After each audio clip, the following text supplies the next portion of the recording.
चहात साखर टाकताना आता दोनदा विचार करावा लागतोय। सणासुदीच्या तोंडावर साखरेच्या दराने मोठी उसळी घेतली आहे। काही बाजारपेठांमध्ये साखरेचा किरकोळ दर 70 ते 80 रुपयापर्यंत पोहोचल्याचं चित्र आहे।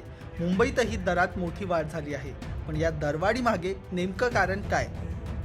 इथेनॉलसाठी साखर वळवल्यामुळे साखर महागली आहे का? सरकारने आता यावर पहिल्यांदा स्पष्टीकरण दिलंय।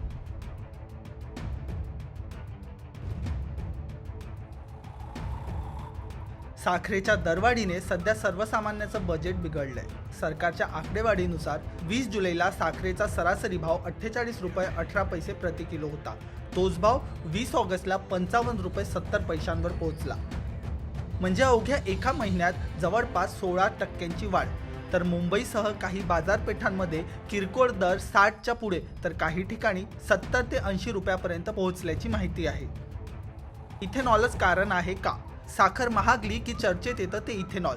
कारण ऊसापासून साखर तयार करण्याऐवजी त्याचा काही भाग इथेनॉल निर्मितीकडे वळवला जातो। मात्र केंद्र सरकारने स्पष्ट केलंय, सध्याच्या साखर दरवाढीला इथेनॉल जबाबदार धरणं चुकीचं आहे। सरकारच्या म्हणण्यानुसार इथेनॉलसाठी वळवण्यात येणाऱ्या साखरेचा वाटा 2022-23 मध्ये सुमारे 12% होता। तो 2025-26 मध्ये सुमारे 9%वर आला आहे।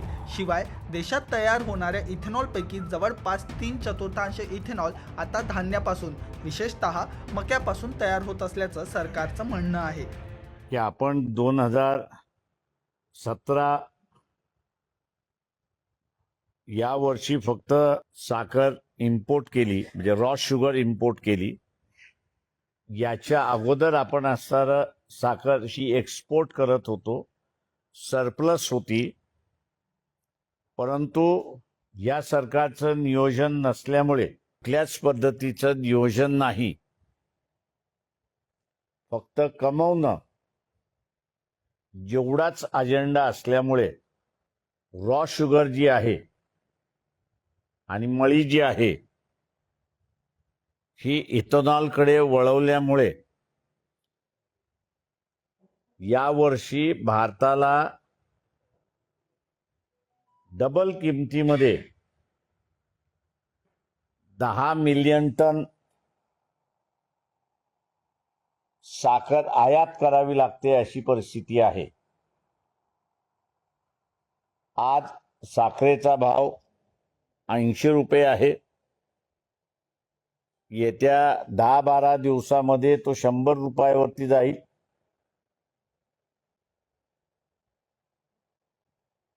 मोदक आता गोड लागण्याच्या ऐवजी कडू लागायला सुरुवात होतील अशी परिस्थिती आहे।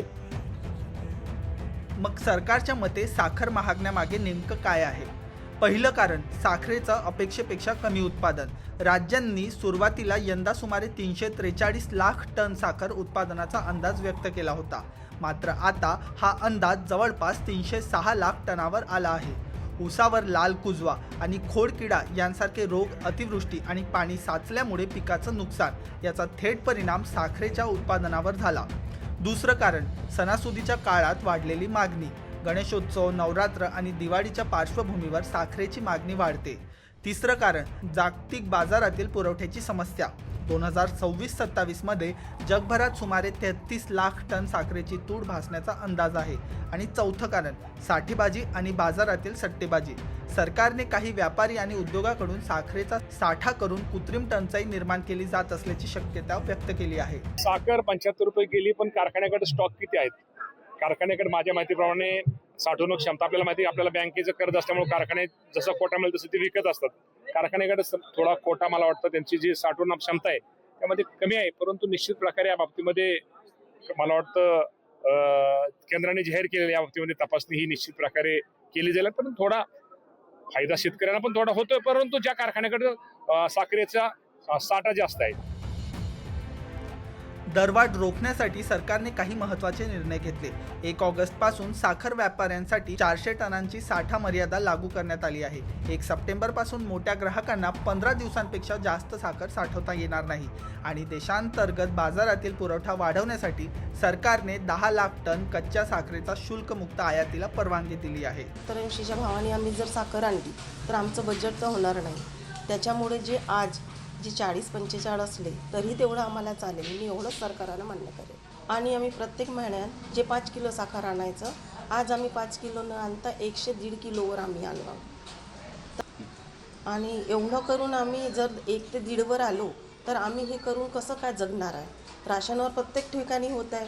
म्हणून सरकारला माझी एकच माग आहे की आमचं एवढं मांग पूर्ण करावी. चक्कर की वजह से चाय के टपरी वाले लोग से लेके स्वीट्स वाले और जितने भी फूड इंडस्ट्रीज है उसके ऊपर इम्पैक्ट तो पड़ने वाला है. रेट बढ़ेगा तो आगे हम लोग को भी रेट बढ़ाना पड़ेगा और रेट बढ़ेंगे तो कस्टमर भी थोड़े कंफ्यूज हो जाते हैं कि रेट इंक्रीज़ होने की वजह से कस्टमर पाव किलो की जगह पे 100 ग्राम लेके जाता है, 200 ग्राम लेके जाता है.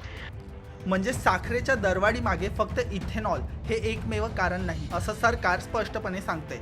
कमी झालेलं उत्पादन, सणासुदीची वाढती मागणी, हवामानाचा फटका, जागतिक बाजारातील तूट आणि साठेबाजी या सगळ्याचा एकत्रित परिणाम साखरेच्या दरावर झाल्याचं सरकारचं म्हणणं आहे. पण दुसरीकडे प्रकाश आंबेडकरांसारखे विरोधक इथेनॉल धोरणावरच सरकारला जबाबदार धरत आहे. त्यामुळे आता प्रश्न एकच, साखरेचा गोडवा परत येणार कधी?